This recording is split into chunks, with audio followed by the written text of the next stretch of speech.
নমস্কার, আমি Suman. Doctor Sabyasachi Saha, neurosurgeon. ওনার official Facebook page, Instagram handle এবং অবশ্যই ইউটিউব চ্যানেলে আপনাদের সবাইকে স্বাগত। আজকের আলোচনার বিষয়বস্তুটা একটু মজাদার এবং ইন্টারেস্টিংও বটে।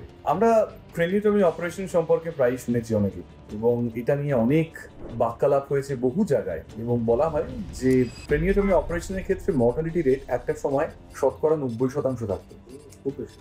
এবং এরকম একটা ব্যাপার যে মাথার খুলি তার মধ্যে অপারেশন করা হতো। আমার দুটো প্রশ্ন। ফার্স্ট কথা হচ্ছে, মাথার খুলি আপনি খোলেন কি করে?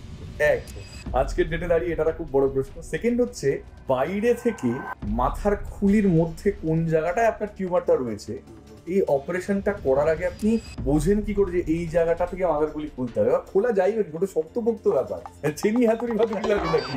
আগে এই ক্রেনিওটমি অপারেশনটা খুব রিস্কি ছিল, মানে অনেক আগে, ধরো 1925-30 সালে। তখন এই অপারেশনটা করা হতো, তুমি যেটা বললে, ফুটো করা হতো, তারপরে ছেনি হাতুড়ি দিয়ে কাজ করা হতো। সিরিয়াসলি? ওই জন্য মর্টালিটি বেশি ছিল। ওকে। এবং তখন আমরা মানে এখন যেটা দেখি, সিটি স্ক্যান, এমআরআই বা আরো যে জিনিসগুলো বেরিয়েছে, মাইক্রোস্কোপ, এন্ডোস্কোপ, ন্যাভিগেশন, সেগুলো তখন ছিল, তার জন্য মর্টালিটিটা এত বেশি ছিল।